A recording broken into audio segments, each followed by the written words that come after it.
It's a Thanksgiving lesson many of us were taught in school. The Mayflower arrived here after setting sail from Plymouth, England. But as Charlie D'Agata reports, people in another British coastal town believe it's time to rewrite the story behind the birth of our country. This Thanksgiving, you might want to give a little thanks to the town of Harwich on England's east coast.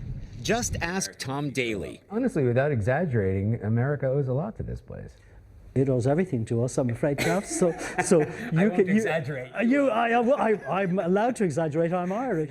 He's Irish, but he's been in Harwich a lot longer than that Dublin lilt suggests. Now he's the voice of the town's Mayflower project, an ambitious plan to build a full-size replica of the Mayflower and sail it across to America. So why Harwich? Because it is the birthplace of the ship that brought Pilgrim Fathers across to America. Just point blank. Point blank. Possibly, maybe even probably. While Plymouth, England may get all the glory, any fourth grader knows that's where the Pilgrims left from. It was only a twist of history that put those brave souls there at all.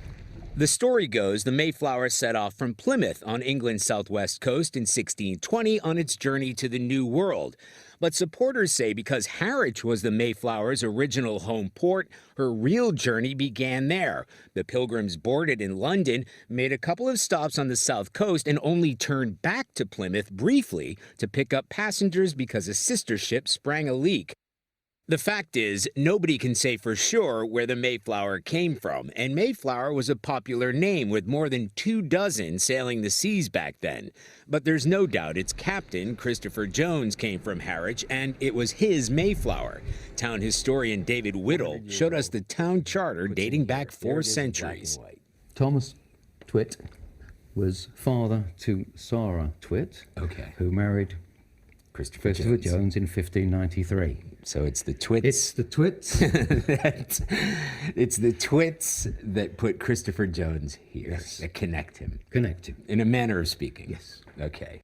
But they're pretty serious about staking Harwich's claim to American history. So with no Mayflower, No Thanksgiving. Captain, no Thanksgiving. Absolutely. Turkeys would be safe. You know. They're really hoping the new Mayflower will put them on the map if they can come up with the $4 million or so needed to turn this pile of oak into a 100-foot vessel in the next 3 years. They're even planning to sell places on the 400th anniversary voyage in 2020, maybe to direct descendants of the original Pilgrims. The question, are you going to be on the maiden voyage? Absolutely not. You know, I'm definitely not. It's going to be way too rough across there. It's a good thing the former residents of Harwich didn't feel that way, or that first Mayflower might never have set sail.